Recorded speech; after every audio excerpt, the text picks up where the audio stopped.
They try to treat us real dummy-like. Fake news got the whole country like. How we letting politicians lie to us? While we letting corporations program us? How we eating food that can cause cancer? I'ma keep asking till I get some answers. I'm prepared for war, y'all can keep dancing. But if you feel the same, this should be your anthem. 40 acres in the mule, yeah, we need that. Reparations for the people, yeah, we need that. Financial education, yeah, we need that. Resources for the babies, yeah, we need that. They gotta pay us what they owe us. And I could give a fuck about the POTUS. You want my vote, then I gotta know your motive.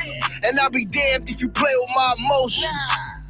Hustle hard, money stack. Uncle Sam want his tax, but I think he smoked crack, cause he never paid me back. But he built this off my back, I'm the reason he intact. 40 acres in the mule, tell me what happened to that. Black, labor, white, wealth, integration never helped. Jim Crow kept us held. Black people set up the fail. $100,000 checks, yeah, we need that. Black business only grants, yeah, we need that. Therapy from all this trauma, yeah, we need that. Justice system reform, yeah, we need that. They said we revolutionary, yeah, I be that. Fred Hampton told me that, I repeat that. The whole world waking up to the secrets. We the lost children of Egypt. 40 acres in the mule, yeah, we need that. Reparations for the people, yeah, we need that. Financial education, yeah, we need that. Resources for the babies, yeah, we need that. They gotta pay us what they owe us. And I could give a fuck about the POTUS. You want my vote, then I gotta know your motive. And I'll be damned if you play with my emotions.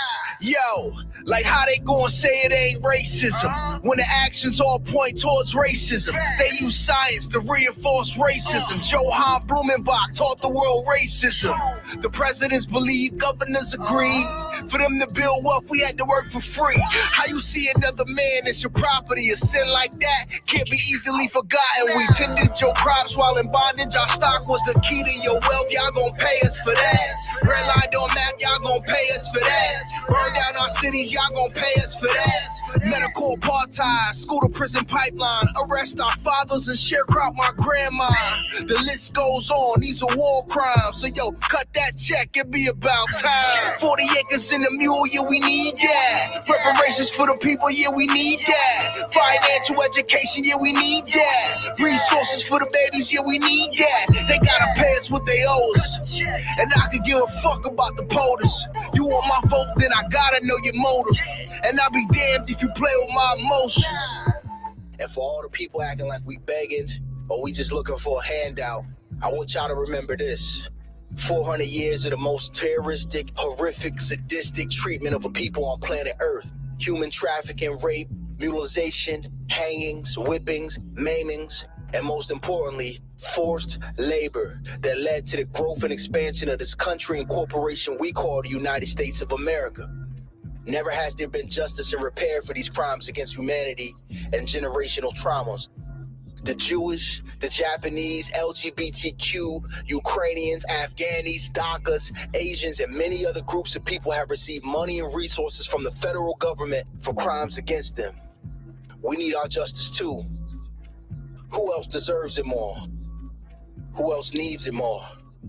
We found money during the pandemic, and we always seem to bail out the big corporations. It's time for y'all to pay us what you owe us. Cut the check. Cut the check. Peace and love, family. Welcome to another powerful discussion with your sister, Dr. Ma'ad. I started laughing and I had to put up the black power fist for my girl, Aquarius 79. She said, I'm here, sis. We banging on Turkey Day. Oh, yeah, no doubt, family. So you see the title, family. Should we repurpose Thanksgiving or stop celebrating it? And so I'm going to drop the link in the chat after I kind of say my spill on it, because I want to hear from you. I want to hear what you have to say about it, because I hear it all. You got some people that are saying things like we should just repurpose these European holidays, right? Like we should just repurpose them. So we know the origins of them, but let's just repurpose them and celebrate or do something that's centered, around our history and our culture, right? But I'm from the same school of thought as our beloved Ishaka Musa Barashango. Peace be upon his soul. Every time there's a holiday, okay, I always promote his work. All right. So you have African people and European holidays, a mental genocide, volume one. Let me get my hands out of here. Volume one and volume two. Okay. And so Ishaka Musa Barashango, his whole thing is, and I agree with his position. He's like, once you understand the origins of these holidays, he said to indulge in them is only contributing to our mental genocide. Right? He said a lot of us are menticidal. Shout out to Baba Mwali Mubarud. He wrote a book on menticide, literally. And so their position is that as long as we continue to indulge in their culture, right? Because celebrating their holidays is literally binding ourselves to their culture. And so, when we bind ourselves to that culture, what does that do to the African psyche when we're celebrating their holy days? Because that's what a holiday is, right? It's a celebration. You're honoring something, right? Or you're revering something. And so when we bind ourselves to their holidays, okay, what are we binding ourselves to? That's something that Shaka Musa Barashango has said. What are we binding ourselves to? We're binding ourselves to their history, their psychology, their culture, the way they think. So you wonder why a lot of us are running around here menticidal, because we keep indulging in their stuff. And so anyway, if you haven't read it, please get this, family. Please get these books, African People and European Holidays and Mental Genocide. This is volume one by Shaka Musa Barashango, and this is volume two. All right. And don't go on Amazon. I know some people quick to say, oh, she said, get the book. Let me go to Amazon. I appreciate your enthusiasm, but do this. Call Everyone's Place. Okay. A shout out to Baba Nati and Mama Tabia. Call Everyone's Place in Baltimore, Maryland. It is an independent cultural store. They ship books around the world and around the country. Okay, so you don't have to run to Amazon and give Jeff Bezos any more money than he already has. All right, and so family, today we're going to be talking about this. Should we repurpose Thanksgiving or stop celebrating it? And I want to start it off, family, with this man right here. Oh my goodness. I never met him. Let me just say that, because you got a lot of people. Well, did she meet him, or did she? You got a lot of people running around on the internet. They was students of Dr. Ben. They were students of people that they never met. And I'm not saying that you can't be a student of someone if you don't read their work, but they kind of present as if they were. Now, I never met this brother.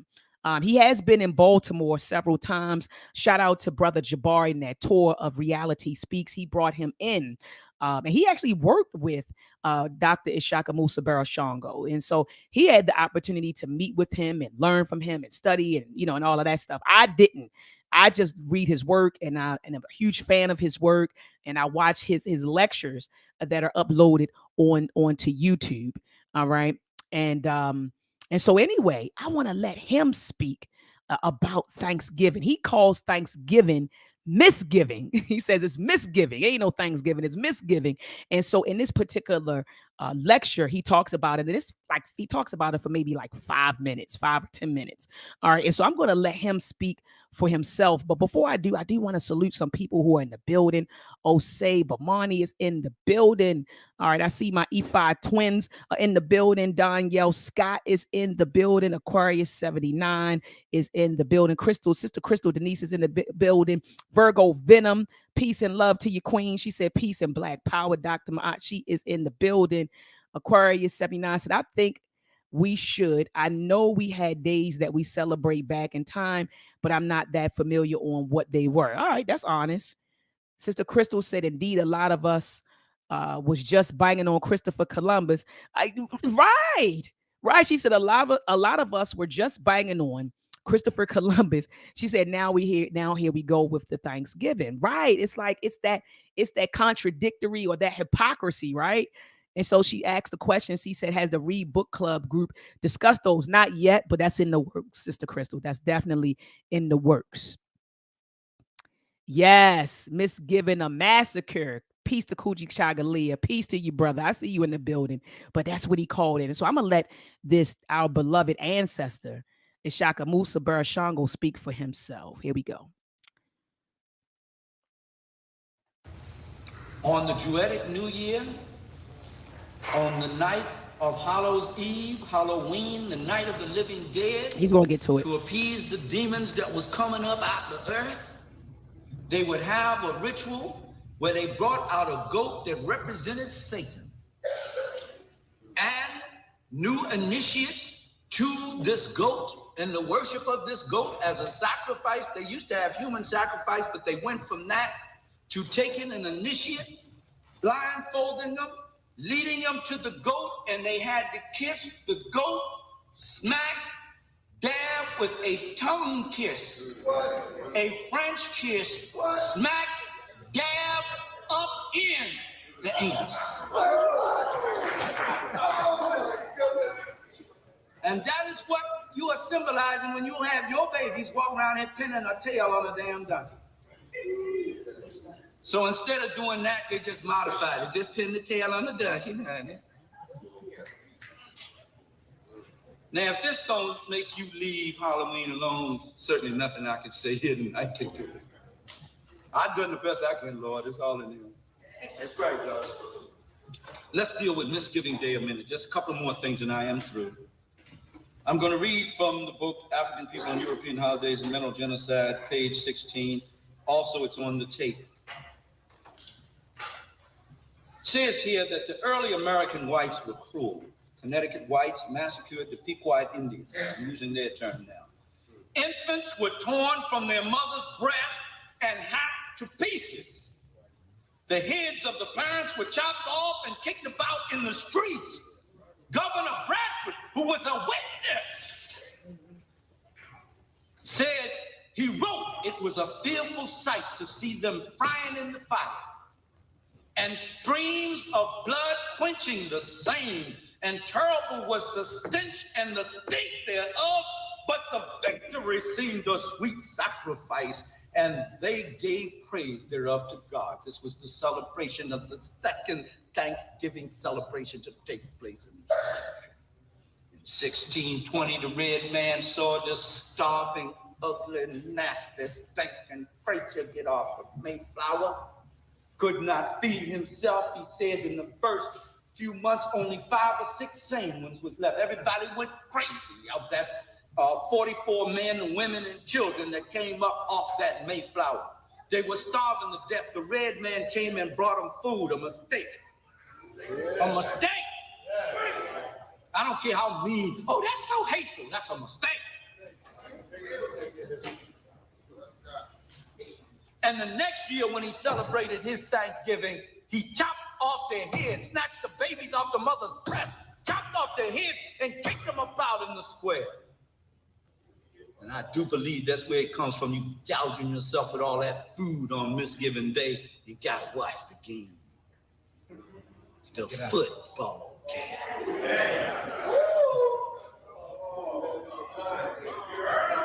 I done messed up now. I done messed with the brothers game. Now the brothers ain't been with me. I'm glad my woman got me. I wouldn't have nothing. All them games got to die, man. Kill them games. And you niggas talk about them games like you own the team.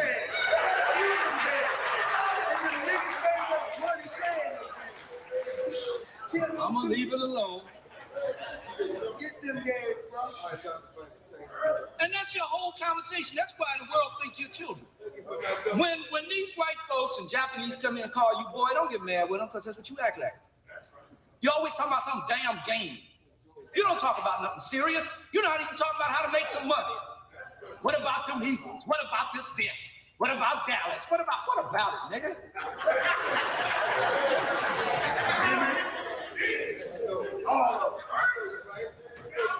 How much of it do you own? My team. Sit in the cold. Freeze your, get tickets. Stand in the line, sleep outside.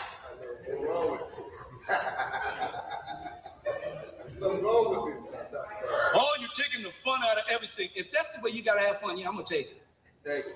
If you can't find a better way than that to have fun, you don't need to have none. You need to be doing some serious thinking. Because you don't know what fun is. Because everything you do for fun is self-destructive.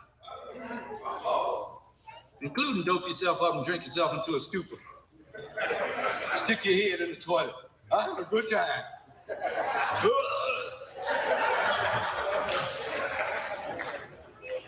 Got my head, I will brag about it. Got my head bad. What's wrong with it? That's why I call it Misgiving Day, a celebration of horrors. My mama made the best, peace be upon her. My mama made the best sweet potato pie there ever was. And I love the smell. I know, look, y'all, this is hard for me. I know. I love to smell the turkey, dressing, and all that stuff, and scent walking through the house, and the families together. Everybody's happy. I want to be with my family and have all that just like anybody else. But I'm not going to do it on a day that is dedicated to the destruction of the red man and my enslavement.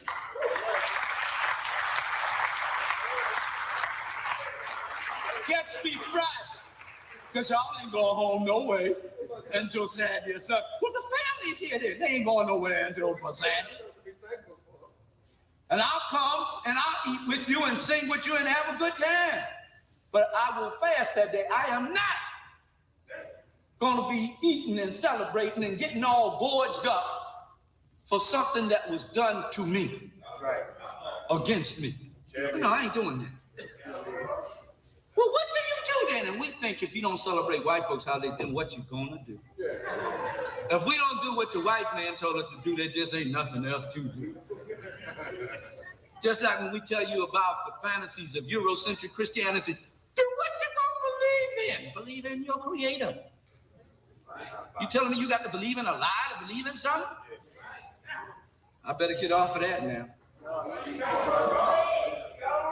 I ain't gonna have no friends when this book comes out. You gonna have liberated friends. We're gonna have to go to the mountain, baby. Let's talk for a moment about Xmas. I'm like, when I hear this ancestor speak, he sets me on fire and he makes me feel like I'm not by myself in my thought process, because what he said I experienced. Well, if we don't celebrate Thanksgiving, then what are we going to celebrate? It's about family. You're going to give up celebrating your family, because you're adamant against not celebrating a holiday that actually celebrates the genocide of another group of people, including ourselves. Did you catch that? Because a lot of people will look at Thanksgiving and say, okay, this is, we're celebrating the genocide of the Native Americans who were here. But do you understand that when they couldn't enslave them, who did they come and get? They came and got our ancestors when things ain't work out with them, because a lot of them died off. Remember, because they brought smallpox and yellow fevers and all of those old world diseases. They brought them over here, killed them off. So they needed somebody to build this daggone nation, right? And so who did they go and get? They came and got our ancestors. So not only are we celebrating the genocide of another group of people, we're also celebrating the enslavement and colonization of our own people. I don't want to do that. I don't want to attach myself to that.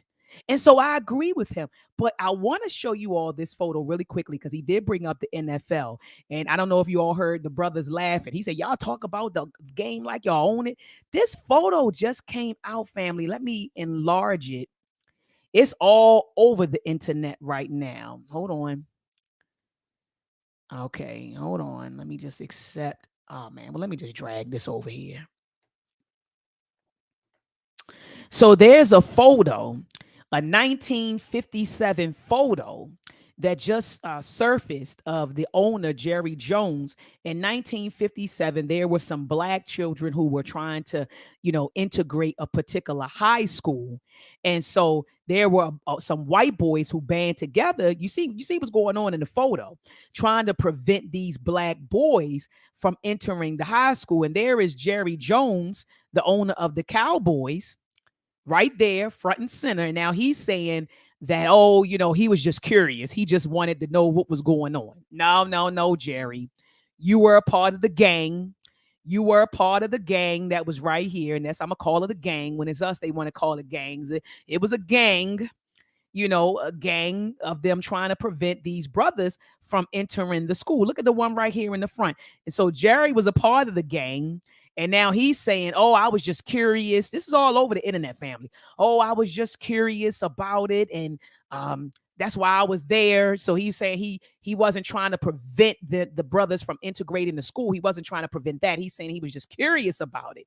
But this is the same guy. Do you remember when Kaepernick and them were protesting, they were taking the knee? He was one of the owners who said, you can't let inmates run the jail or some crap like that. You can't let inmates. He referred to his players as inmates, right? As inmates. And I was saying to myself, I said, them brothers that are playing for him, they're going to continue to play for him because of the money. They get used to a certain lifestyle. They're able to take care of their families. A lot of them came from humble beginnings, and I'm not making no excuses. I'm just talking about what's going through their head. So they continue to play for him. But golly, I agree with Dr. Amos Wilson, and not Dr. Amos. It may have been Dr. Amos Wilson or Minister Farrakhan, who talked about how we give up our pride, we relinquish our pride for some money, paper. He said, "Where's your pride? Where's your dignity?" And so after that, those black players continue to play and black people continue to watch. And so now I wonder, now that this photo has surfaced, I wonder how many black men will say, you know what, I'm no longer going to support the Cowboys. Or are you going to watch it? Because I know the Cowboy game is coming on tonight. Fellas, tell me in the chat right now. I believe that the Cowboys play every Thanksgiving. I believe that they were some thugs, Aquarius. I believe that every Thanksgiving, the Cowboys play. How many brothers are going to turn off the television tonight after looking at this photo of your Jerry Jones? Look at that. Some people logging off right now. Oh, she's talking about football. Let me get off. How many of you are going to cut on the television tonight? And I believe it's at 4:00. And maybe I got to call my uncle. He's a big Cowboys fan. But how many of you are going to turn off this TV tonight and say, you know what? Yep, yes, they do. He said, that's my father's. Yep, they are the America's team. Facts. How many of you are going to cut off the TV tonight and say, daggone, he look at this. He's stopping black guys from getting in there. How many black players do you think, now that this photo has surfaced, who are going to say, I'm no longer going to play for him? I see his racist background. I'm no longer going to play for him. How many of you think that's going to happen? I don't think anything's going to happen. This, to be honest with you, I'm at a point, family, where I'm over the fake outrage.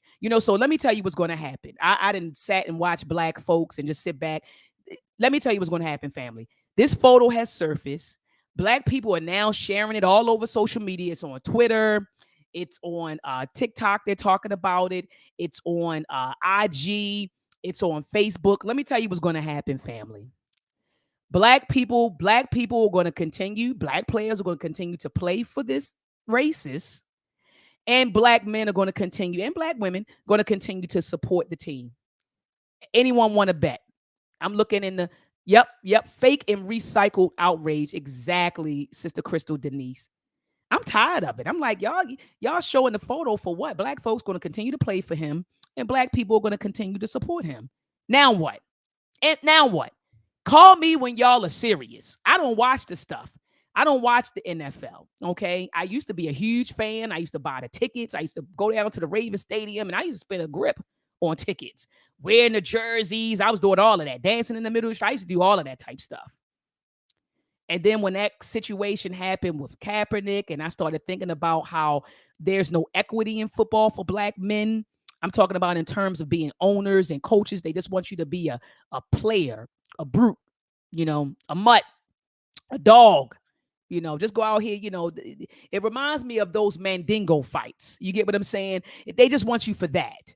Once I realized that, I said, I'm not going to continue to support this daggone institution. We don't have any equity in it, right? So our men can't be coaches or players, right? I mean, owners. I'm saying coaches and owners. I think it may be 2 or 3 black coaches or something like that in the NFL. And I think a sister I don't even want to call her a sister, is a chick that's married to the guy who produced or directed Star Trek. Her, I think she just purchased, a team or a portion of a team, or bought into it. I don't know all of the details of the purchase, but I think that makes her the first or the second owner, something like that. But there's no equity in that in that sport for us other than just being players. And so I just stopped supporting it a long time ago. But I guarantee you, family, Black people are going to turn that television on tonight and watch the Dallas Cowboys play, right? And Black players, they'll probably whisper about it in the locker room, but they're not going to protest and say, well, I'm not playing for him until he makes an apology. They're not going to do that. And that is why family Black, that's why people continue to treat us the way they treat us. We don't demand a goddamn thing. We sit there and we yell, we scream, we pump our fists in the air, and then we keep on just going with the flow. That's why no one takes Black people serious. Everybody outraged right now. But what are you going to do with the outrage? Are you going to stop watching the NFL? Or are you going to demand an apology? Or are you going to demand for him not even just an apology, but for him to donate to grassroots organizations and kind of juice this thing? Are we going to do that and say, well, we want you to not only to apologize, right? But we want you to donate X amount of dollars to some grassroots organizations. And then we talking some millions because he's a billionaire. Okay. We want you to donate some millions to some Black, grassroots organizations of our choice. Are we going to do that? Or are we just going to share the photo on Twitter? And I guarantee you it's the latter. We're just going to share the photo on Twitter.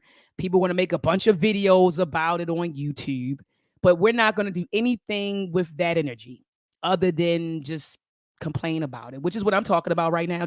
This is what's going to happen. People are going to talk about it, and then no one's going to talk. It's going to be swept right under the rug. No apology, no demand for a couple of dollars. I don't think we're going to juice it. I say we juice it, but ain't nobody going to juice it. We're going to complain about it. And, Black people are going to continue to support the Cowboys and play for the Cowboys. That's what's going to happen. All right. So CECO Reed said, outraged than nothing. Facts. For Prodigy said, I haven't celebrated a holiday in like 10 years. I'm young. Brother Kerman said, we don't have a code of anything. Yeah, that will take up. Yep. Facts. All right. RBG said, I hope some Black men will play for the Denver Broncos. Daniel said, I don't spend my money on the NFL. I don't either. I stopped. Thank you, Brother Fred. Brother Fred Bantu said, well said. Thank you, beloved. CEC Reed says, she says, we have to start supporting our own. Thank you. The power economics. Exactly. And Brother Kermit said, I'm not surprised about Jerry. We're going to have to stop using everything we lack equity in the majority of our products in our homes. Water, lights, facts. Right. Facts. All right. People are saying real talk. All right. I appreciate it. I appreciate that.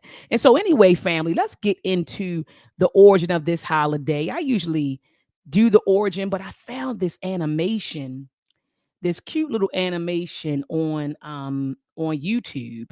It's like a 6-minute animation that talks about the origins of Thanksgiving. And I want to play it. It's from a Eurocentric perspective. That's why I had to play the Afrocentric perspective first. But I think that he did a good job. Oh, did somebody take it down? Uh-oh. It was up on YouTube, family. It was an animation. Oh, here it is. Okay. The first Thanksgiving. That's what it's called. Given what really happened. All right. So here we go. Let me play this. Yeah. This is the history our children don't learn, that they should learn, Ashe.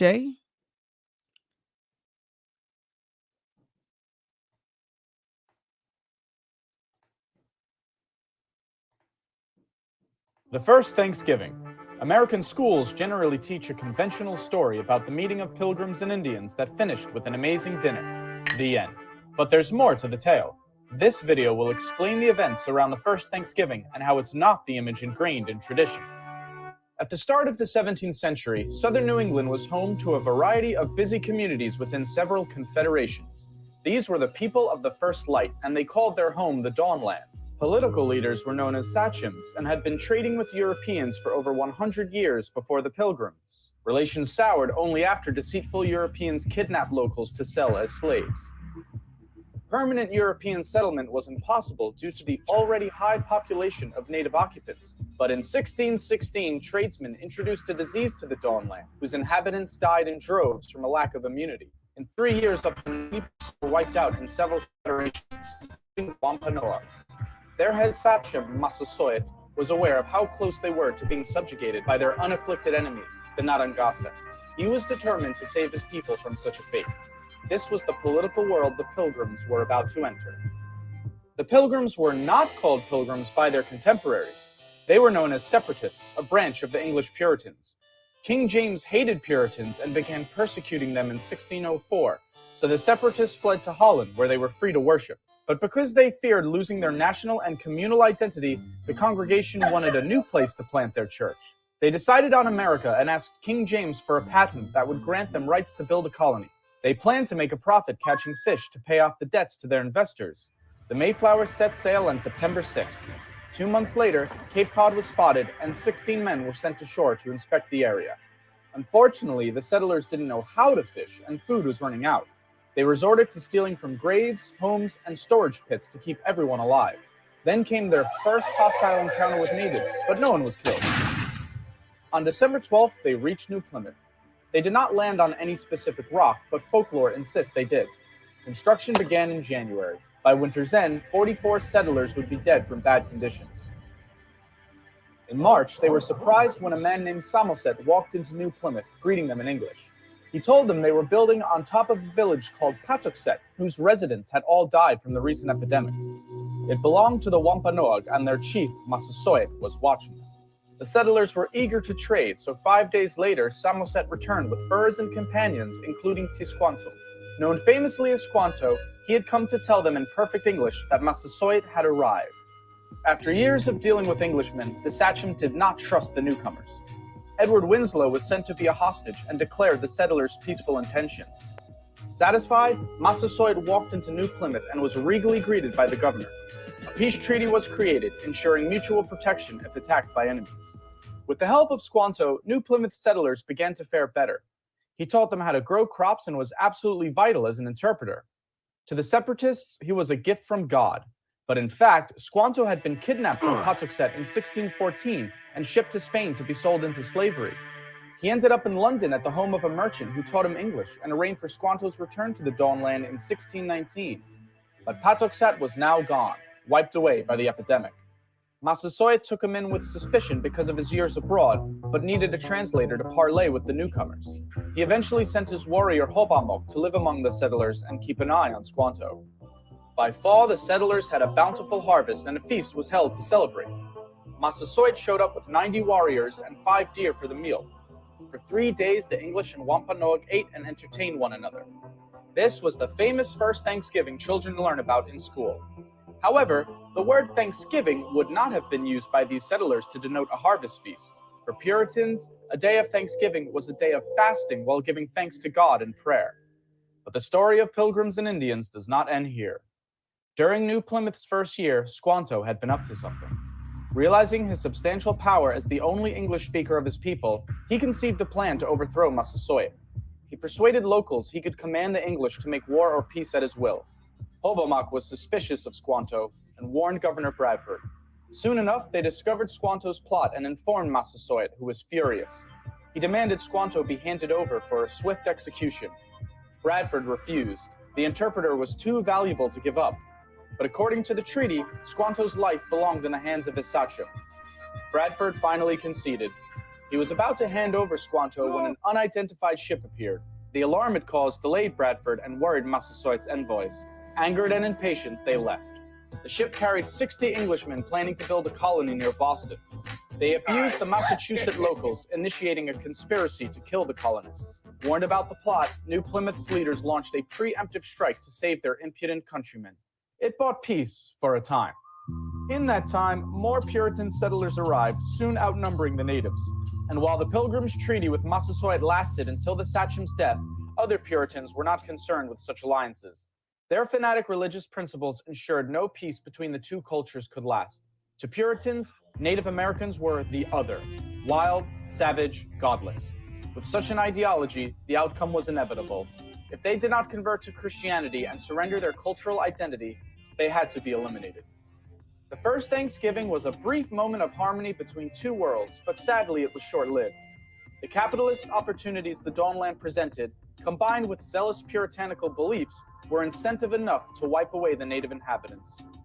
There is nothing wrong with sharing a feast of thanks with loved ones, but remember the true events that started the holiday, and not the fairy tale. So for me, family, remember I said this was a Eurocentric view of what happened, because he doesn't tell you that a lot of them on that day, that first Thanksgiving, as Shango Musa Barashango stated, a lot of those pilgrims were out of their minds. They were insane. They were crazy. And so he kind of, like I said, with certain things, you got to chew the meat and spit out the bones.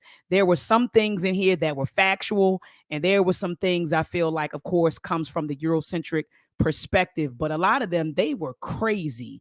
And so when you get this book right here, African People and European Holidays and Mental Genocide, come to page, it's chapter 2. Hold on, I'm gonna tell you exactly what he starts talking about it. Chapter 2, page 10.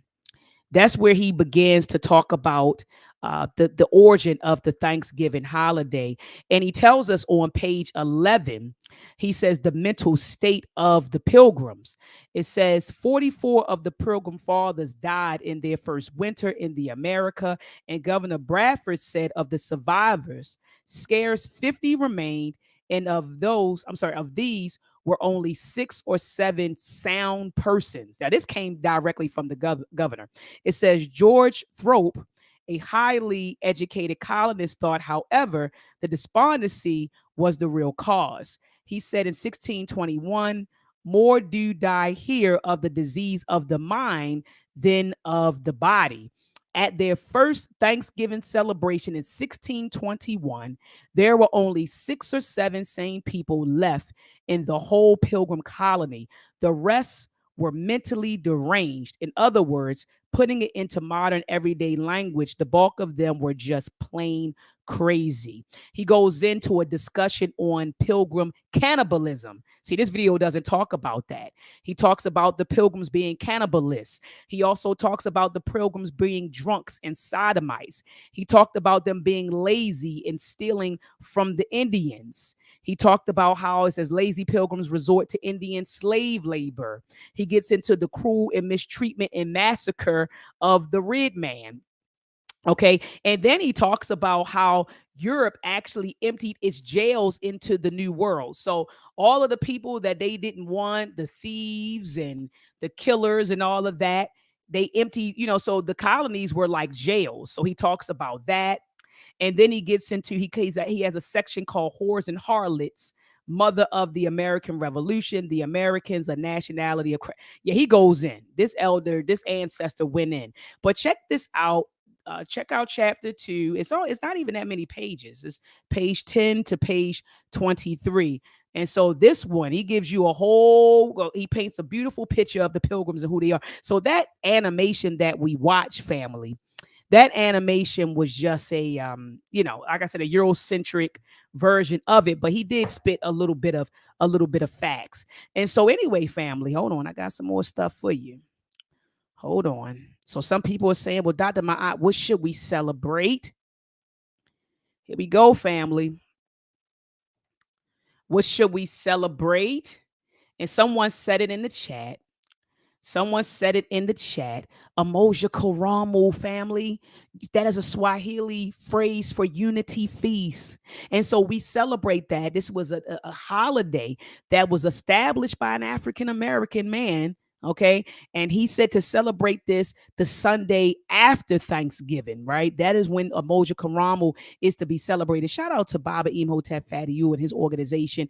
They are hosting their first annual Umoja Karamu this Sunday in Baltimore. So if you are in the DMV area, family, when you are in the DMV area, if you are in the DMV area, make sure you come up here to the Umoja Karamu. It's going to be free for the community. Okay. They're going to have African drumming, African dance, face painting for the babies. Of course, we're going to start off with pouring libation. Okay. We're going to hear some words from Baba Imhotep. We're going to be playing like a sort of I don't want to call it a family feud. It's something else. I don't know if you all heard this brother just came out with a Kwanzaa two-step and a beat. So we're going to be doing that, even though it's not Kwanzaa quite yet. But I think that they're going to play it and we're going to learn it there. But if you are in the DMV area, family, come on out to the Umoja Karamu celebration. So that is what we should be celebrating. And there was a sister, Aquarius 79, in the chat. You asked me a question. You said, well, Dr. Ma'at, what are other things we could celebrate? So Umoja Karamu, Kwanzaa. And this right here is a calendar that was proposed by Dr. Colby Cambon in his book, The African Personality in America. He said, look, in the month of January, he said, we'll celebrate, the last day of Kwanzaa. We can celebrate a day for Martin Delaney, right? He says that we could celebrate that. In February, we could celebrate Sheikh Anta Diop. We could celebrate him. We could celebrate, it says the 21st, Malcolm X Day, his physical passage. We could celebrate that. In March, we got the Harriet Tubman Day. In April, it says this, the first African revolt, against the enslavement recorded in South Carolina in 1526. We could celebrate that in May. So this is a calendar. I don't want to go through each of these, but literally this is a calendar of events. Black August. We got Black August. We got Juneteenth. We got Kwanzaa. We got Umoja Karamu. It's no reason for us to be binding ourselves to these people's holidays. And look at what Shaka Musa Barashanko asked. He posed a question. He said, well, when we celebrate European holidays, what are we binding ourselves to? Their history, their culture, their psychology. And then what does that do to us? Mental side. It creates a mental, it creates menticide in our community, which is a mental condition in which the African Black person loses the ability to think critically in the interest of him or herself. That's what it does when we bind ourselves to their culture and their history, family. That's what it does. And so in this book right here, and I have it, I don't just put books on the screen. I have the books that I'm asking you to read. In the book, Breaking the Chains of Psychological Slavery by Dr. Naeem Akbar, listen to what he says. Listen to what he says regarding, celebration.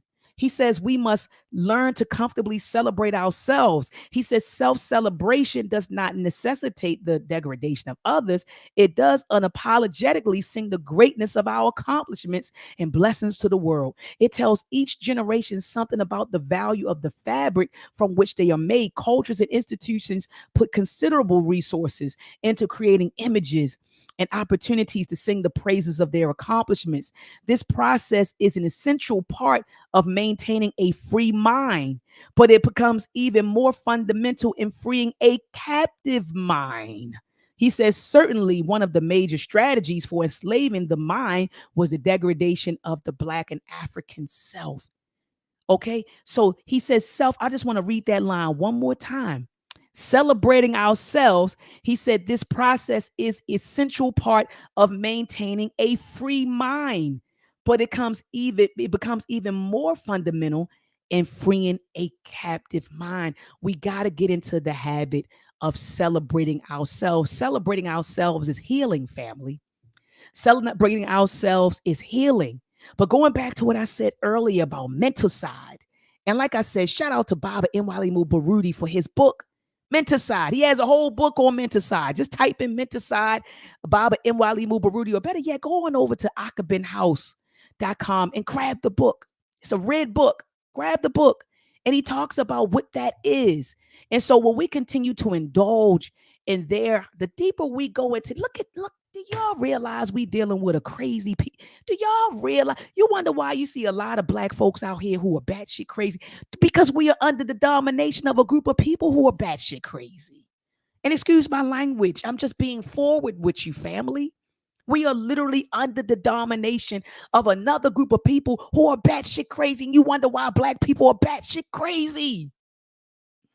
Because look who is ruled, look who is dominating us, look who is telling us what is right, what is wrong, what is success, what is love, what does it mean to be female, what does it mean? Look where we get our definitions from. And that's why Dr.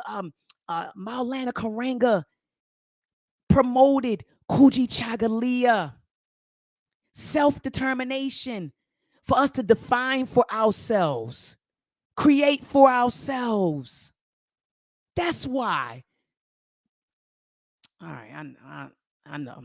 I know some of y'all mad with me right now. I know, because you want to cut the turkey. And you said, I was listening to Dr. Mott this morning. She was banging on Thanksgiving. And all I wanted was some turkey and to kick it with my family and watch the football game. Here she go with that Black Power stuff. I know you mad with me. Another thing, so Bobby Wright, Baba Mwali Mubarudi and others said that, man, even look at this, Baba Ishaka Musa Barashango, they said, man, when we celebrate them, what are we doing? That we are indulging in, look at this, a mental genocide or menticide. But Dr. Kobe Kambon, peace be upon his soul, he became an ancestor a few years ago. He wrote a book called Cultural Misorientation. And he talked about how a lot of the psychopathologies that exist in the Black community stem from us being culturally misorientated. I'm going to say that again.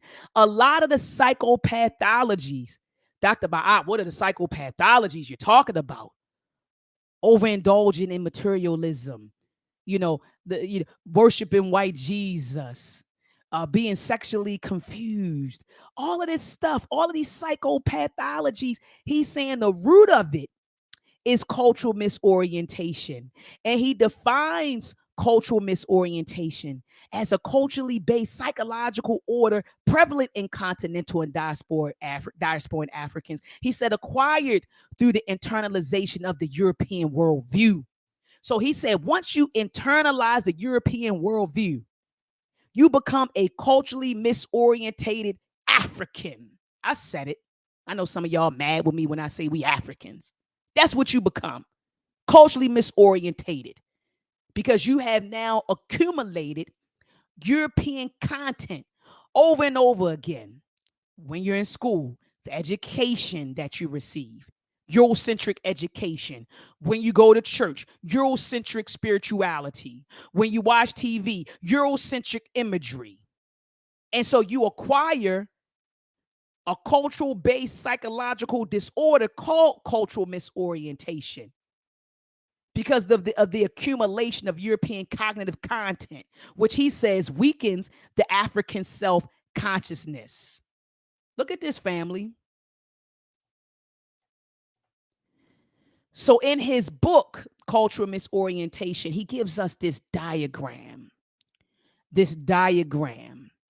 where he talks about how we accumulate cultural misorientation. So I want you to look at this person right here. I don't know if you can see my cursor. I'm moving it around on the screen. But he's saying when you come into the world, family, he said you come in with your African spirit, with your African self-consciousness. That's why if you notice, if you look at the little person in the circle, the head is black. The head is black. And so you're born into a system. The first system that you're born into is your family. That's the first system that socializes you. Right? And then the next system is your community. But notice that your head is black. And now you have two ways you can go. If you undergo an African-centered socialization process, look at this. That means you're going through an African self-consciousness development and you're being reared in an African-centered environment. What does that mean, Dr. Ma'at? Oh, that means you participate in African life cycle rituals. So that means when you come into the family, oh, we're having a naming ceremony for you, right? You receive an African name, right? The whole family is there. Okay. And so then you go through different rites of passages and all of that. You receive an African-centered education. Okay. You participate in African celebrations and commemorations. It says, look at this, the presence of African cultural icons are on your wall. So you see Marcus Garvey in your house. You see Malcolm X in your house. You see the Ankh on your wall. You see the RBG colors everywhere. All right. You're not in the house looking at white Jesus, right? You see the RBG everywhere. It says, and look at this, you have African resolution rituals and all kinds of stuff. And so what does that create? Notice that the person's head is still black. It creates a moderate, strong African self-consciousness, which means this person is equipped for what? Nation building and maintaining a nation. And he calls this African affirmation. That is what you end up becoming. Somebody ready to build a nation and maintain a nation of your own. But if you go the other way, where now you're being reared or raised in a Eurocentric space, look at the person's head, family. You see it partially turns. So you come into the world with your African spirit, with your African self-consciousness. Huh? And then what happens? You go through this Eurocentric socialization process where now you're being reared in a European-centered environment. Even though it may be black faces around you, is a European-centered environment. And then what do? You participate in Eurocentric life cycle rituals. Okay, you look at this, annual Eurocentric cultural rituals, the presence of European cultural icons. So white Jesus is on the wall. And then look at this, anti-African icons. So you develop, an anti-African mentality. And so look at what it says right here. Now that you notice the person's head is white, look at this. So then he says you end up developing, moderate to severe cultural misorientation. And what are you prepared to do? You're actually prepared to go out in the world and advance European interests and maintain racism and white supremacy. That's what you're prepared to do. At your black-skinned European, we call them Negropeans. That's what you become when you undergo a European-centered, when you're reared in a European-centered environment. And so family, I'm gonna open up the lines right now. I'm gonna drop. I keep saying open up the lines like we have a daggone, like it's the telephone. It ain't the telephone. I'm gonna drop the link in the chat because I want to hear from you. What are your thoughts? What are your thoughts? I think I made my case clear. I think I presented a hell of a case as to why we should not be indulging in their holidays. I think I made it clear. I think I made my position clear, and I think I defended my position. But I just dropped the link in the chat. Come on in and give me your opinion. I want to know how you feel, family. Should we repurpose Thanksgiving and say, oh, it's just a time of year that I'm just getting together with my family. You know what they say, family. I'm just getting together with my family and we just going to eat some turkey and just love on each other. Is that, should we repurpose it or should we stop celebrating it? I'm for the latter. But come on in. I dropped the link in the chat, family. Come on in. If you don't come on in, then I'm going to end the live stream. Somebody don't come on in and keep me talking, I'm going to end the live stream because no fun talking to yourself and just looking at the chat. So come on in, family. Come on in and tell me how you feel. Click the link. You don't even have to cut your camera on. I know some people don't like to cut the camera on, and I get it. I understand, but come on in, family. Tell me how you feel. Should we repurpose Thanksgiving or stop celebrating it? Do you think people are justified, in celebrating it? Because I hear people say all the time, they tell me, my family's in town. We just want some turkey, Dr. Ma'at. What you talking about? We ain't even thinking that heavy. We ain't thinking that deep about the origin and all that stuff. I just want some turkey and spend some time with my family and enjoy this good old day off. Brother Charles G said we should repurpose it. Okay. Brother Andrew Carter said, stop celebrating it. CC Reed said, let me see. CC Reed said, I agree. My mother always said she doesn't celebrate holidays when I was growing up. Now I know why. Yeah. Andrew Carter said, stop celebrating it. Mr. Charles, Brother Charles G said, repurpose. Fan of Art said, Thanksgiving is not to be celebrated. Not to be celebrated. Brother Shabazz Muhammad. Peace, warrior. How are you? I think I'm doing great. Wonderful. The holiday. Huh? I said, wonderful warrior. You have the floor. Go ahead and speak, brother. But yeah, when I first seen Ishagaba and Shango came to Denver, he be breaking it down on the Valentine's. He was a big brother about the Valentine's homosexual holiday, and they opposed marriage. And I did my own research, and I found out that people celebrate the day that when Valentine dies, and people still celebrated it the day he died. Mm, And at Thanksgiving, I read the 2 books that I bought from the African bookstore. Black-owned bookstores not around these days. What's that? That picture you showed of the Ishaka Shango, the genocide of the African mind. I got 2 of these books. you talking about these, Yeah, brother? yeah. Oh, Okay. yes, ma'am. Okay. Okay. And I read it. I was like, it's like reading a horror movie. How did he describe about the Europeans visiting the Pilgrims, what they did to the Indians? I'm like, wow. Mm-hmm. Mm-hmm. And Absolutely. Absolutely. It does sound like a horror movie. It was like when I've read it, I share your same sentiments. It was like, I was like, really? This isn't the Thanksgiving that they taught us, right? It wasn't that. It was like you said, it was something out of a horror film. Absolutely.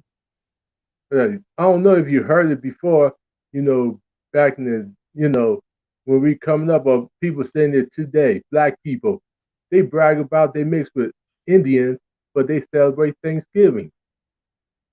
Right. Right. Exactly. Another contradiction. Exactly. Exactly. I couldn't And even exactly. You selling I'm a lot of them. I got Indian in my blood. And then like you said, you at the Thanksgiving table carving up the turkey. And a contradiction. A contradiction. Brother Kuji Chagalia, he says chitlins are chitlins no matter how much seasoning you put on them. Leave Misgiving a massacre alone. It's simply not healthy for us. I couldn't agree with you more, brother. right. Click the link, brother, and come on in, man. Come on in, Kuji Chagalia. Come on in. Come on in. So glad I'm here, being educated. Facts. Yeah, it is a big contradiction, brother Charles. All right, peace and love to the fam that's in the building. All right, Warrior, did you have anything else you wanted to say, Warrior? So yes, hopefully there's gonna be another meetings and stuff. And I know they ask questions what we should do for a holiday. They just come up with the great hero and just celebrate like we do in Denver, Colorado, such as Marcus Garvey Day in Denver and Malcolm X Day. That's right. They just That's right. do it on their own. We just do it on our own. That's right. I think, brother, that I think black folks, or some people want to say black, some people say FBA, some people say ADOS, some people say African Americans, some people say Africans in America, some people say more, whatever you want to say. I think that we, however you want to find that we are, whatever label you subscribe to, I think that we are I think that we're afraid, man, of just letting go. I think we've become so used to, the traditions and celebrating it that we just be like, man, I think we're almost like afraid to detach ourselves, even though, how like you're in a relationship with someone and you know that it's unhealthy. Oh, it's unhealthy, but you just can't leave. It's like, I feel like that is our relationship with white folks. Like, we know they not right.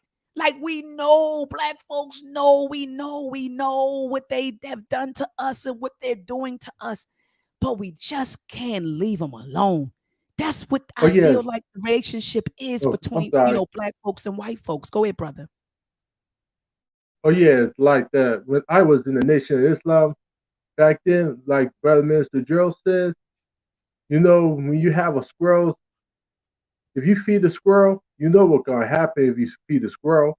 Squirrel will be waiting at the door, literally, to be fed because you keep feeding the squirrel. The squirrel will That's be right. right at your door, waiting That's for right. you to feed them. That's what black people are like. We have to go to white people for food, clothing, and shelter because we have to keep depending on them because they keep feeding us. That's why we keep going back to them instead Mm, of feeding ourselves. mm, mm. I couldn't agree with you more, Warrior. So, Warrior, you have any closing words? Because I'm gonna pass it to the sister. Sister Midori is in the building, and so I want to pass it to her. Hear her take on it. If we should repurpose Thanksgiving or sell it, or just stop celebrating it. And so, you have any closing words, Warrior? Well, all I gotta say is there's other holidays to celebrate. That's right. I mean, just another holiday instead of a European holiday. They don't That's like us right. anyway. What's the point? That's They right. black. That's right, Warrior. I couldn't agree with you more. But thank you for dropping in, Warrior. Appreciate you coming through. And no problem. Ashe. All right, Queen. You have the floor. Go ahead and let me unmute you, or you unmute yourself. You have the floor, Thank Queen. Go you. ahead. Dr. Maya, can I just tell you, I wish I was a bear. I wish I was a bear so I could get the knowledge on a daily. Okay, I dated a couple bears. I've been to the homecoming. It's very live, very lit. I wish I was a bear because more teachers need to be like you, following this path of infusing, like you said, African history, our antiquity into modern day teachings. So point blank, Ashe. period. As I say every time, thank you for another day of knowledge. I appreciate it. So here's my Ashe. Appreciate personal your voice. space. I happen to work for a prominent TV company, a TV production company, and we focus on Black folk, but it's still a Eurocentric mindset. And so, like just last night, they said, Midori, we need you to do a little quick commercial drop for Thanksgiving. And I sat back and I said, I don't celebrate Thanksgiving. And I realized that my audience still does.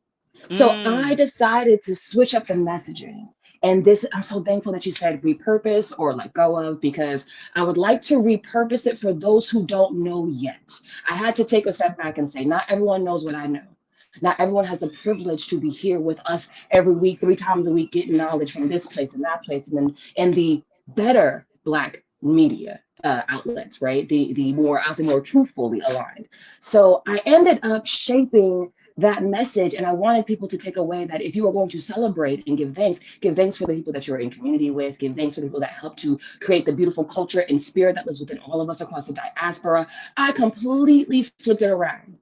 But in my house, I don't celebrate Thanksgiving. I have divested. I have stopped going to the grandma's houses, stopped going to the cousins' houses. I'm cooking right now because somebody invited me to their house, but I would be at home. And to me, it's like, for my friends who aren't there yet, I still have to ride with them. And I have to show them, I will show up for you, but I'll also say, hey, come holler at me on Sunday. Come to my house on Sunday and let's have this big old meal, right? Let's do yes. some of my Yes. things too. So while we're still all learning, give each other grace, right? Give yourself some grace as you continue. But like we gotta lift people up too. So as I'm gonna go to her house, I'm gonna tell her mama, I'm gonna tell my friends that are over there, hey, you know what? On Sunday, there's a holiday that we can celebrate as well.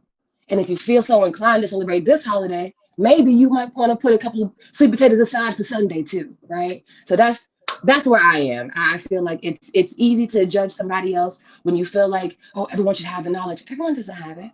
That's That's why true. these spaces are sacred, because there's only a few of us who know, who can go in that direction. What do they say? Not everybody can go. Somebody gonna have to die. Y'all gonna have to be left behind. But we're gonna keep it going. I'm gonna take as many as I Right. possibly can with me. So Mm-hmm. that's me. I'm still No. I'm still cooking today, but I'm cooking for a different spirit.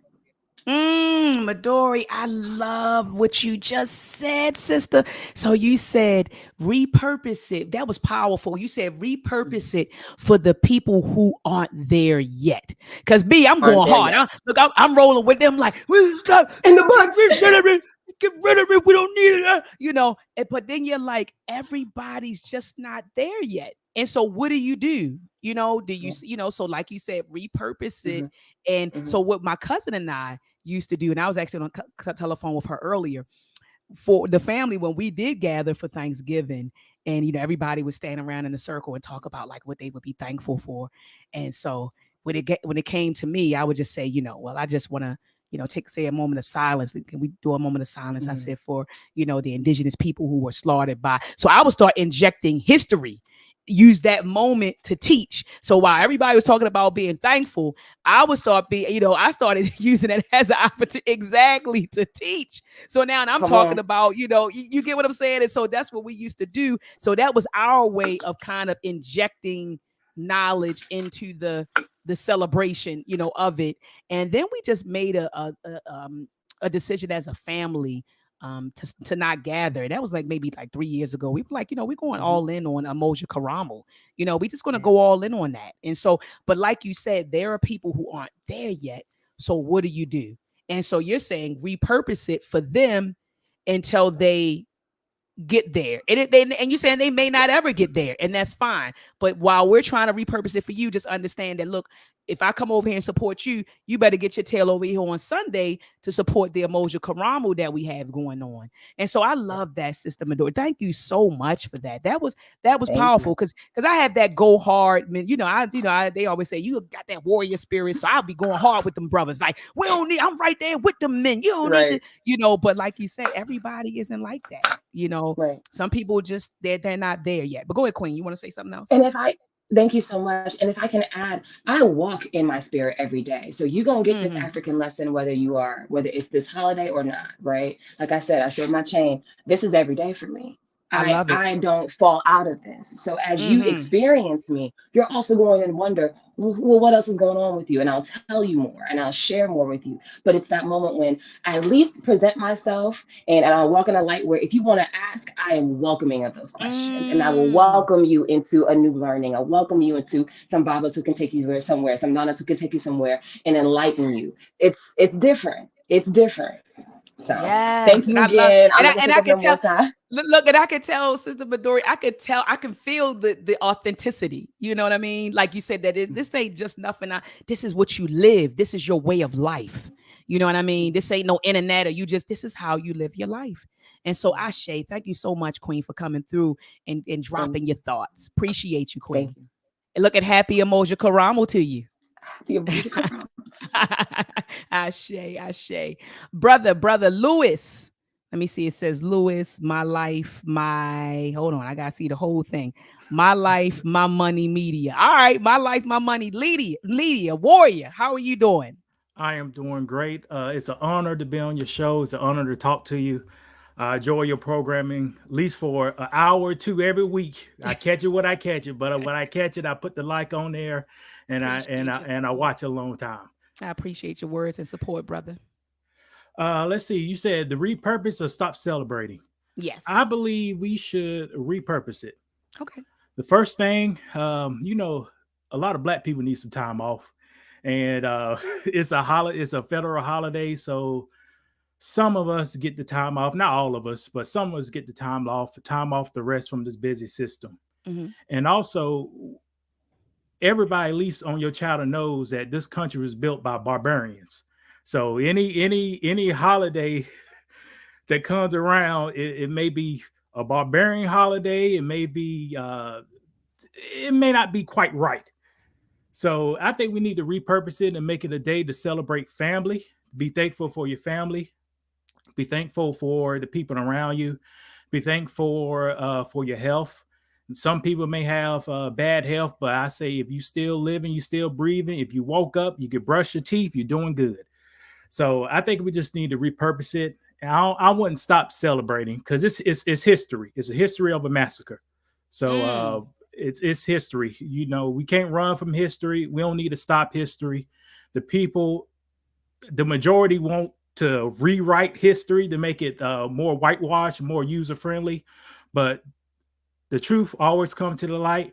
And just like Paul from the Bible says, he said, God liked the truth. So the truth is love. So we speak the truth, we really speak in love. Ashe, ashe. And so thank you for that. You said repurpose it because so let me ask you a question. I meant to ask the other brother too, and when he was on here. Did you got a whiff of the Cowboys? You heard what's going on with the owner Jerry Jones and the photo that has surfaced from 1957 of him standing with a pack of thugs and not allowing some brothers to come in and integrate the high school. So I'm asking the men who watch football, are you a football person? Since they did Kaepernick, I watched the highlights mostly. Okay. So how they did. If you do a black person wrong in any organization, I'd be kind of tippy to watch you, but I still know what's going on. Look, that brother ran out of there as soon as I brought up the NFL. He's like, I'm getting out. He said he hit the button and said, I'm out of here. But, all right. So I was going to ask you your thoughts about it. That's all. I haven't seen it, but that's not surprising. The man I wasn't surprised either. The man, 80-something years old. Just with Jim Crow was going around, most people was with Jim Crow. Let's just be real with it. Yeah, he was a product of his time. I'm with you. Yes, and he's a billionaire, so that's not surprising. It's not surprising at all. Okay, all right. So thank you so much, brother. You have any closing words? Please, I messaged you on Instagram. My name is Lewis Presley. My Life, My Money. I have last week or earlier this week. You said you don't want to buy no more books. I didn't say buy any more books. I thought you said you trying to hold off of buying any more books. You was talking. I was talking to brother. Yeah, I was talking to brother JT, and I was telling him that I told him that I have a book addiction. You know how some women have like a hair, they're addicted with his hair or nails, or it may be bags or shoes. My addiction is books. My addiction is books. You see how my library is books, and this is just one bookshelf. I have another one downstairs. It's ridiculous. So I was expressing to him that I had made a bet with my family like last year. I told them I'm not going to buy any books, for like 2022. And everybody laughed at me. And the reality was I still bought books anyway. And so that's what I was saying, that last year I made that claim that I wasn't going to buy any more books. But in 2022, I've bought several books. And so we were kind of like joking about my book addiction. That's all. I have a book. I'm not going to say the name, but I have one, but I would like to send it to you. I'm a real person. I'm not that crazy, whoever, but I would like, if you got a P.O. box, I would like to send it to your P.O. box or any place like that. Yeah, I have a P.O. box. And what I'll do is I'll put my email address in the chat. Get ready to put my email address in the chat. And so just email me and say, hey, what's your address? And I'll shoot it to you. Okay. Okay, let me try to find it. I shut off my other live stream, so I'm strictly on okay, I can put it on the screen. Yard. I'll put it on the screen for you. You see it? Oh, okay. Wait, just wait. Let me write it down. Yeah, that's my email address. So if you want to shoot me the book, just ask me. Just explain who you are again, and I'll just shoot you my P.O. box. That's all. Okay. But yeah, I didn't say I wasn't. I was just telling you that was a commitment that I was going to try to make, in 2022, but I was unsuccessful. All right, great. I got it. And I think you enjoyed the book. I know you're an engineering person. I should have done engineering. I did a little step lower, but hey, what did you do? What did you do? What did you do? I did industrial technology. I should have did. Yeah, that's hot. Yeah, I should have did industrial engineering. Just took 6-7 more classes because not having an engineering degree, I could do the work. It holds me back because a lot of jobs want that engineering degree just to step into the door. Yeah, they do. They do. They say, they say a minimum, 4 years BS and such and such. Yeah. So yeah. But it's fine. My life, the way I chose my life, everything's going great. But Thank you. Hey, thank you, brother. And I look forward to receiving your book. So thank you so much for coming on and dropping your thoughts. Appreciate you, brother. All right. Thank you. Thank you. Brother 100 Black Warrior. Peace and love to you. How are you? Got to unmute your mic. What did I got? There you go. I got you. You good to go. Can you hear me? Yeah, I hear you loud and clear. Peace and love to you. I just want to step in here. Number one, I just want to come in here and just say hello, okay? Because I'm in the chat now and then, and I leave a couple of responses sometime in the comment area and touch base. As far as the holidays, as far as the Thanksgiving, number one, okay, it's not so much the way they said it, but the Thanksgiving itself, the theme of it is a giving. Okay, so we can all take upon ourselves to give thanks upon something on that day and forward and before time. So, I mean, when it comes to Thanksgiving, I'm going to eat. Food's out there, I'm going to eat if it's there, But I don't celebrate those times based on, I would say, Constantinian concoctions.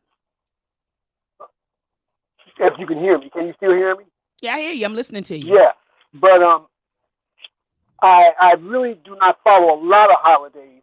And then too, what people need to do, they need to look within themselves and know who they are. Period. Okay, regardless to where they come from. If they're having problems in finding where they come from, who they are, how they associate with different tribes and different cultures, know who you are in here first. Okay, because you're not who they are and who they want you to be. That's how you find yourself. You know, but as far as the holidays and what have you, I'm not into Christmas, but Thanksgiving is one that I will give a little respect, because that we can use that for ourselves. We know what the name is, Thanksgiving. What do you give thanks for? And it's also a day to where we can actually pull together and get together with family, which a lot of families are, you know, they're very separate, especially over the last couple of years, you see. So that's one day they can always come together and say, hey, this is Thanksgiving, but always look at it from a different light. And if you're just going into Thanksgiving just to eat, well, that's one thing. But if you're going into Thanksgiving based on what we've been given in school or what have you, and haven't done any type of research, no basic research, then you're just going in there. But if you know what happened during those times, you can always look at that and say, well, that's that. We're going to log it as history. But Thanksgiving, you're going to pronounce the word, and the theme means one thing. It means giving thanks. That's what I can say about that. I just popped in here and just wanted to throw that in there. All right. Well, thank you so much, brother. I appreciate you coming in and sharing your thoughts. Yeah. All right. All right. Thank you so much. I see, nice brother. Talking to you. Nice talking to you, and I appreciate your support, brother. But Sister Goddess Yemiya, she said, and I'm with her. Oh man, make up your own holidays, create your own narratives, and stop celebrating your own demise. Ashe. Sister BJ Riggs said pagan holidays without fully understanding what are really behind these holidays, right? She even said earlier, she said, if you repurpose by giving the true history along with who benefited from the massacre that occurred does not benefit it. She said, we must celebrate our ancestors and all they sacrificed and get out of this. And I guess this was a continuation, these pagan holidays without fully understanding what are really behind these holidays. I couldn't agree with her more. You know, Sister Stacy said, I do not subscribe to celebrate any of these world's nationalistic holidays. I'm with you. It's bananas. Ageless says, why can't he share the name of the book publicly? Oh, I don't know. I don't know why he chose not to share the name of the book. You talking about the brother who was on. So somebody, D. Satavo, said people going to celebrate and believe regardless. So when the opportunities it comes to take it. Hold up. So when the opportunity comes, take it. All right. I mean, I understand your perspective. All right. Brother Willie Lovelace say repurposing it is similar to black men calling one another calling one another the M word, and black women calling each other the B word, as if the origins of these words were meant for empowerment. That's right. Because if we say we can repurpose these holidays, then Nike said, I think we can, let's repurpose these terms and say, oh, nigga don't really mean nigga. It means, like my homeboys used to say back in the day, nation in God's greatest arms. Like now, okay, so then we repurpose it, then we could take that and apply that to even terms. Thank you so much for bringing that point out, Brother Willie Lovelace. I had a friend who has been repurposing the word dummy, but she spells it differently as D-U-M-I. Don't underestimate my intelligence. That's her clothing brand. And while I support her, I was telling her that I don't subscribe to people walking around calling themselves dummy and saying that, oh, it doesn't really mean what we say it with the dictionary version, with the dictionary meaning of it says. It means, you know, don't underestimate my intelligence. And it's not even that, because we're spelling it differently. I just don't. You get what I'm saying? Because that's my logic, Willie. Like if you do it with that word, then we can do it with the M word and we can do it with the B word, right? We can repurpose words now. You get what I'm saying? And so I agree 110% with you, Brother Willie Lovelace. 100% with you. Does anybody else want to come in before I close out, family? I'm dropping the link in the chat. Does anybody else want to come in and make a comment about, there go Brother Willie Lovelace. Peace and love to you, beloved. How you doing? Fine. How you doing? Can you hear me? I can hear you, warrior. I can hear you loud and clear, warrior. Go ahead and speak your speech. I was just reading your comment and telling people I agree with you. I agree exactly what you wrote. If we can repurpose holidays, then we can repurpose, the N word and the B word and say, oh, it really doesn't mean that. We're going to say that it means this. And we could do that with other stuff. So go ahead, brother Willie. You have the floor, brother. Well, first of all, Dr. Myatt, I definitely want to thank you for reading the posts that people put out, because it shows that you're actually paying attention and you're actually observant of everything that's going on. And I know in the past, I've made comments on your platform or sent them as written comments. And I've tried to do the same thing. And I don't mean to bring this name up of this brother on your platform, but it's just something in my spirit that says I have to. Okay, go ahead, brother. I've tried to get on the platform of the brother known as Sinetta. I've listened to a lot of things that he said, and I have nothing against the brother. But I think the way that you're doing it really does incorporate the people. Nothing against him. I listened to the debates and everything at the park. I listened to the debates and everything, but it's just that I feel like when you do it, I feel it's like it's more genuine. You know what I mean? I feel it's like it's more where you're giving people a chance to actually speak versus somebody giving somebody a donation. Okay. Now, back to what the other brother said earlier, and he sounded like he was an older gentleman. And I have nothing against him for saying if he goes to somebody's house, he's got to eat or celebrate it because, it's a time for us to come together. But it's still under a paradigm where it's not intentionally meant for us. You know what I mean? We're taking something that wasn't meant for us, just like Christianity, and we try to turn it black, or we try to turn it this, or we try to turn it that. But it still doesn't do nothing for us because we're still under some type of paradigm. You know what I mean? And the comments that I put in essence to, and there was another one that I put on your thing, that's in essence to black, like taking Jesus and making Jesus black just so it can appeal to us. But when you look at the book, and it's been a long time since I read the Bible, but as I grew up and I read it, I could never really get into it mentally or psychologically because it was just something about it to where, you know what I mean, that it just couldn't touch me. The only thing that I was able to resonate with was the burning bush. And that sounds strange, it's all outdoors. But that was the only thing I could resonate with, you know what I mean? But at the same time, it's like anything like that, that's like a puzzle or whatever, and you got to go try to find different books to try to put scriptures together. To me, it's something wrong with that. You know what I mean? But Thanksgiving is a massacre that happened to individuals, whether you want to call them Aboriginals or what have you. They accepted the Caucasian or the European because, I mean, even the stories that they tell about the Native Americans and how they battled with the Europeans is all lies. You know what I mean? So, I mean, it's a sad thing. And I think that we as different family members, we can come together on other days and celebrate things other than just coming together on a day to where there were individuals massacred and even slaves were massacred and things of that nature. You know what I'm saying? Yeah.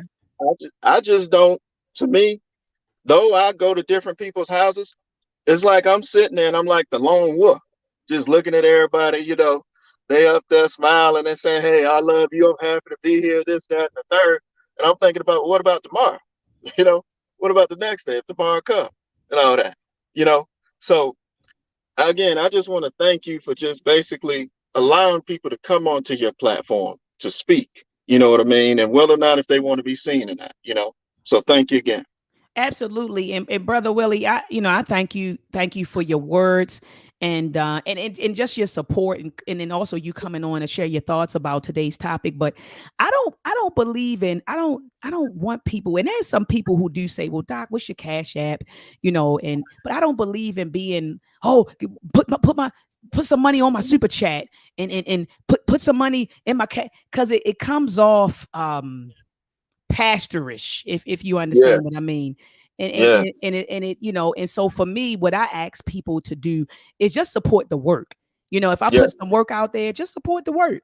You know, I don't need you to send me a donation every day or when I go live, or just support the work. If I come out with a program, support the program. You get what I'm saying? If enroll your children in the program. If I come out with a product, an educational product, whether it's a film or a book or a curriculum for our babies, I just ask that people support the work, because it's work that's going to support the people in essence. So it's like, so it's not that you're supporting me, you're supporting us by supporting the work. And so, I'm not, if you notice, I'm never on here like, I need you all to send this money. If I'm asking you for money, something's going on, because I don't ask, you know, and all I ask is that people continue to, you know, just support the work. And so anyway, thank you so much, Brother Willie, for coming in. And I feel like sometimes when I'm around people, you know, like you said, I'm just looking around like, man, it's like zombies, man. It's like being around zombies, like, man, robots. What's going on? Yeah, like robots. It's like, man, you know, everybody's saying the same thing. It's like, man, you know, and so I share your same sentiment. So again, brother, thank you so much for coming on and sharing your thoughts. Peace and love to you, brother. Yes, ma'am. Thank you again. Sister BJ, you have the floor, queen. I saw you in the chat banging. You was going in. You had the floor. Well, thank you. You know, and again, because all of us out here doing the hustle, working the 9 to 5, I get why, you know, people celebrate these holidays. Again, if you look at how the school system has been structured, it grooms you to, you know, buy into this. And, you know, my only thing is if you're going to buy into something, and especially when you get older, find out and discover what you're truly buying into. And then you make an honest decision of what you're celebrating and why you're celebrating it. If you look at the back end of a lot of these pagan holidays, you're like, should I even be mentioning the words, let alone lighting a candle, kneeling down, holding hands, and all this other stuff in honor of what? You know, and we have to take the time and say, okay, I'm not going to deal with Thanksgiving, but let me look into my past, look into what the ancestors have done and celebrate them and say, and this is why we're not celebrating this day, because this day represents this. So then you're teaching your children and your children's children what this is all about. Because again, in the past, I understand, you know, why my grandmother, my mother, and my great grandmother, they did. Because again, you know, it was the only time they really had to come together to stomach up and collect whatever pennies, nickels, dollars, quarters, and have this great meal, and you celebrate, be able to give to your family. So I mean, of course, you want to do that, but at the same time, we can't keep not telling our children the truth. I couldn't agree with you more. Gotta tell the truth. Gotta tell the truth. So I hear what your position is. You're saying that you know, like people work, people schedules, the way the whole system is set up. You're saying that it's kind of like it's putting us in a position where it's like, all right, well, let me take this time out to celebrate it, even though I may not agree, you know, with the origins of it. Let me just use this time to celebrate it, because I don't know when I'm gonna get my family together again, because of course people's work schedules, school schedules, etc. And so you're saying that. So you're saying get together still, but just make sure that people understand the origins of it. Yeah, the truth. Just this is why we celebrate, and this is what we really should be celebrating. You know, go one step beyond the turkey and the monetization of, you know, going to the Walmarts and all these other places that are just taking the money out of your pocket. And because a lot of times we just do things blindly because it's because it's been done, because it's a tradition, and never looking beyond, why are we really doing this? Right. Facts. You know, you got statues all over the place. You don't even know who name is on it. Who is these people? Right. But you go down there and you at a parade and seeing this stuff because you've seen it year after year. Your grandmothers, we always did this, but not understanding the full reasoning why. And again, for our grandparents and our parents, again, they had to shelter us from the system, so they were afraid to tell us all the ugly pieces behind it. But now is a new day. We need to face the truth and deal with it the way it is, and do something to celebrate ourselves, because everybody else is doing it on this planet. Why not us? Why not us? I agree. We need to celebrate ourselves. We need to celebrate ourselves. And again, just thinking about what Dr. Naeem Akbar said in his book, Breaking the Chains of Psychological Slavery. He was like, that's essential for maintaining a free mind, and freeing a captive mind. Self-celebration is also healing, and so we need to get into the habit of self-celebration. So thank you so much, Sister BJ, for coming on. Do you have any closing words? Just keep the love and keep the truth spreading, because our babies need this, because they're being bombarded by all these artificial images. They're now trying to take them into a totally different direction, that this reality that we're living in right now, they won't even be able to connect to or understand. Ashe. That's a fact. You guys take care, and thank you again. No, thank you. I'm listening to you. I wasn't rushing you. I said, you're right. I agree. Did you want to say some more? I wasn't rushing you. Oh, okay.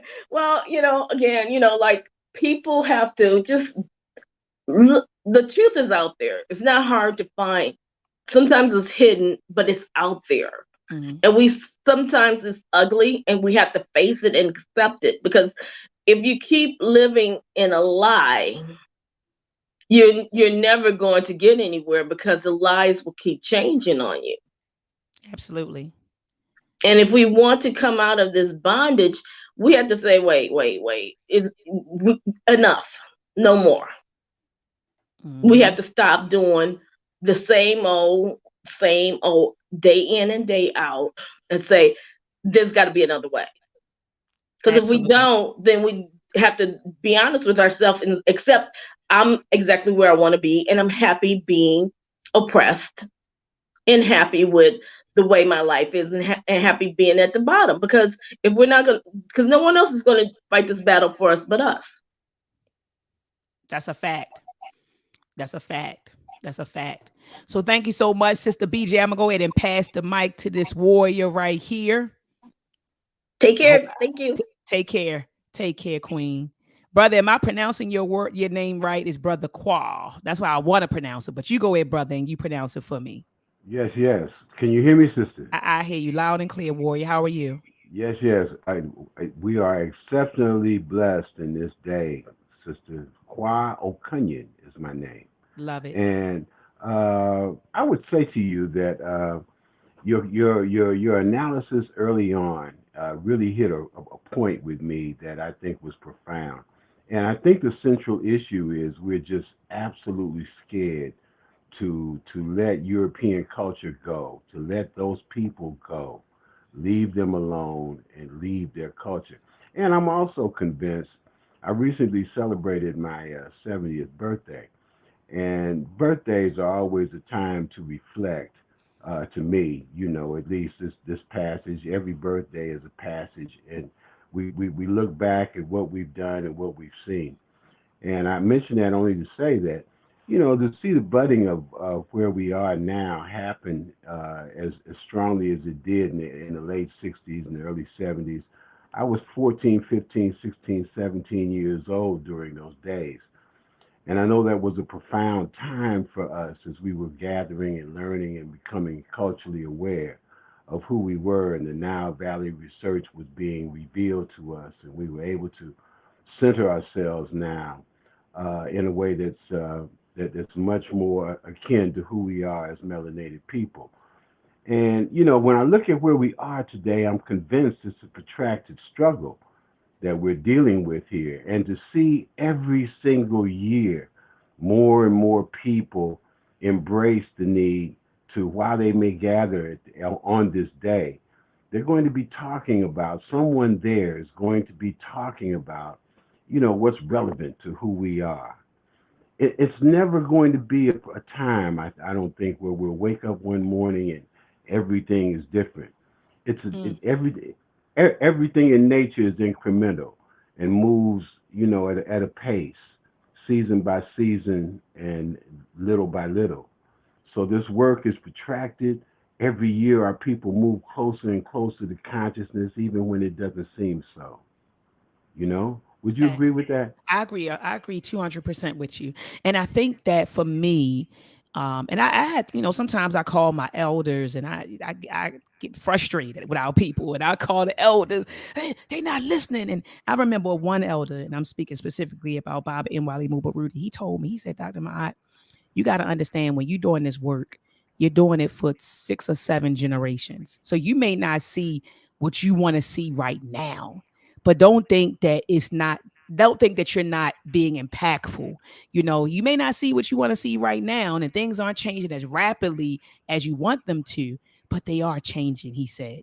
And he said, in that impact, we may see it in, he said, 6 or 7 generations, down the road. So he said, the thing is, we just need to be consistent and keep doing the work.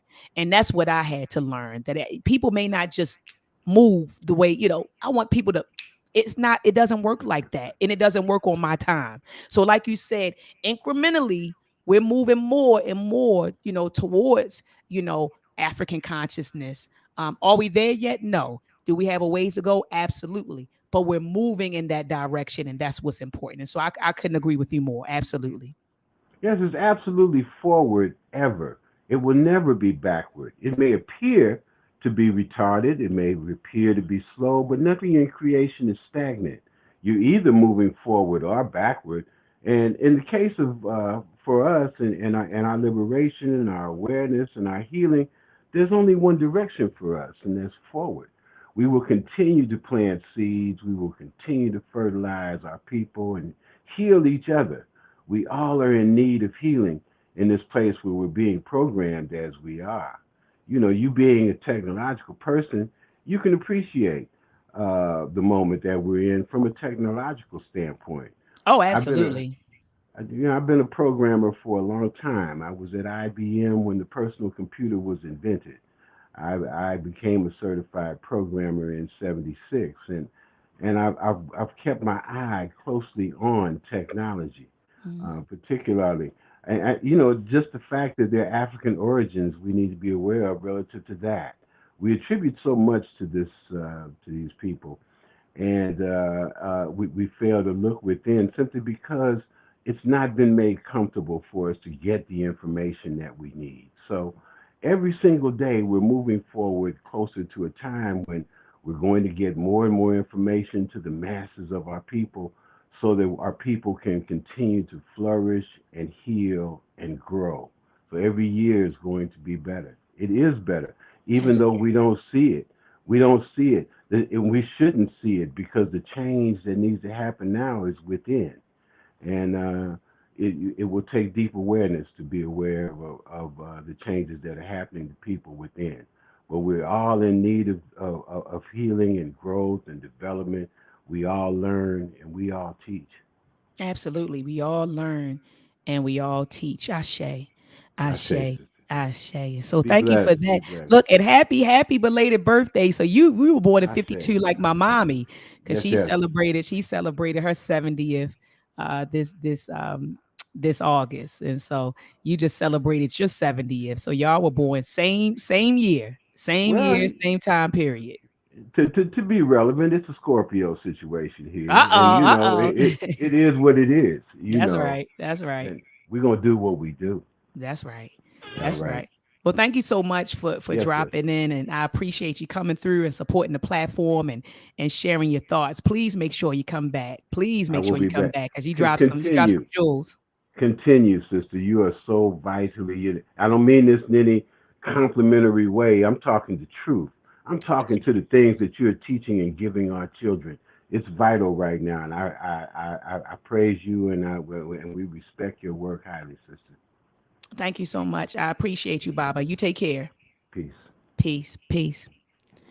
All right, family. So I think this was a powerful live stream today. I got an outro song right here. This brother sent me this song, a reparations song, and they actually played it at the reparations rally. And so this was my intro song. It's also going to be my outro song. Love the song. But anyway, enjoy the rest of your day. I see in the chat some people said that some people are fasting today. And I'm thinking that would be a great idea, something for me to try next year. Maybe I just say, I use this day as a day of fasting. And so I like that whole idea. So I want to thank everybody who tuned in today, to the live. And so appreciate you sharing the video.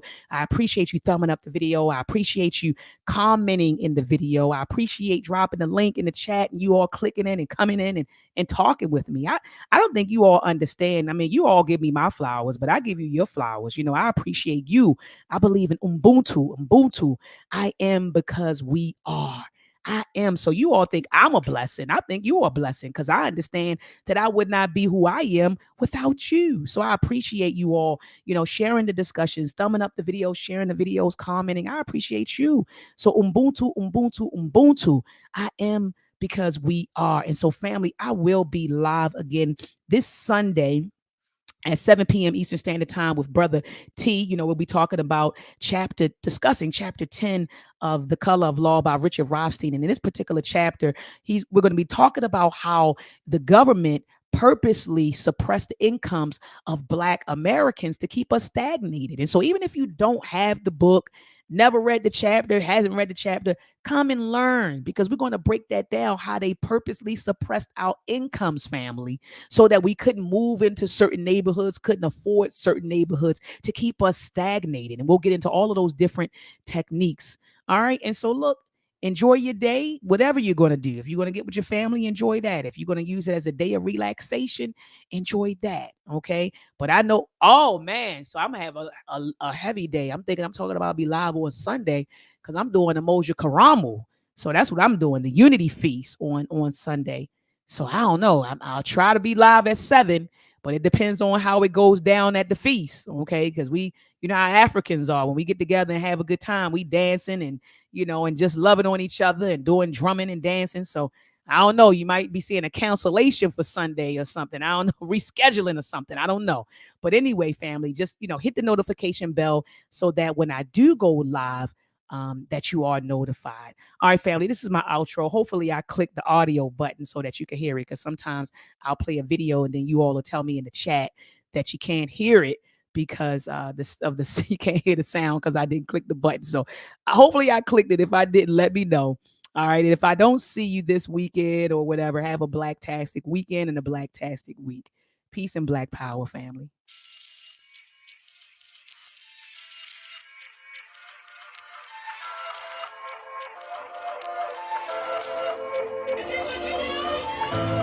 They try to treat us real dummy-like. Fake news got the whole country like. How we letting politicians lie to us? While we letting corporations program us? How we eating food that can cause cancer? I'ma keep asking till I get some answers. I'm prepared for war, y'all can keep dancing. But if you feel the same, this should be your anthem. 40 acres in a mule, yeah, we need that. Reparations for the people, yeah, we need that. Financial education, yeah, we need that. Resources for the babies, yeah, we need that. They gotta pay us what they owe us. And I could give a fuck about the POTUS. You want my vote, then I gotta know your motive. And I'll be damned if you play with my emotions. Hustle hard, money stack. Uncle Sam want his tax, but I think he smoked crack cause he never paid me back. But he built us off my back. I'm the reason he intact. 40 acres in a mule, tell me what happened to that. Black, labor, white, wealth, integration never helped. Jim Crow kept us held. Black people set up the fail. $100,000 checks, yeah, we need that. Black business only grants, yeah, we need that. Therapy from all this trauma, yeah, we need that. Justice system reform, yeah, we need that. They said we revolutionary, yeah, I be that. Fred Hampton told me that, I repeat that. The whole world waking up to the secrets. We the lost children of Egypt. 40 acres in a mule, yeah, we need that. Reparations for the people, yeah, we need that. Financial education, yeah, we need that. Resources for the babies, yeah, we need that. They gotta pay us what they owe us. And I could give a fuck about the POTUS. You want my vote, then I gotta know your motive. And I'll be damned if you play with my emotions. Yo, like how they gon' say it ain't racism when the actions all point towards racism. They use science to reinforce racism. Johann Blumenbach taught the world racism. The presidents believe, governors agree. For them to build wealth, we had to work for free. How you see another man as your property? A sin like that can't be easily forgotten. We tended your crops while in bondage. Our stock was the key to your wealth. Y'all gon' pay us for that. Red line don't map, y'all gon' pay us for that. Burn down our cities, cause y'all gon' pay us for that. Medical apartheid, school to prison pipeline, arrest our fathers and sharecrop my grandma. The list goes on, these are war crimes. So yo, cut that check, it be about time. 40 acres in the mule, yeah, we need that. Reparations for the people, yeah, we need that. Financial education, yeah, we need that. Resources for the babies, yeah, we need that. They gotta pay us what they owe us. And I could give a fuck about the POTUS. You want my vote, then I gotta know your motive. And I'll be damned if you play with my emotions. And for all the people acting like we begging or we just looking for a handout, I want y'all to remember this. 400 years of the most terroristic, horrific, sadistic treatment of a people on planet Earth. Human trafficking, rape, mutilization, hangings, whippings, maimings, and most importantly, forced labor that led to the growth and expansion of this country and corporation we call the United States of America. Never has there been justice and repair for these crimes against humanity and generational traumas. The Jewish, the Japanese, LGBTQ, Ukrainians, Afghanis, Dakas, Asians, and many other groups of people have received money and resources from the federal government for crimes against them. We need our justice too. Who else deserves it more? Who else needs it more? We found money during the pandemic, and we always seem to bail out the big corporations. It's time for y'all to pay us what you owe us. Cut the check. Cut the check.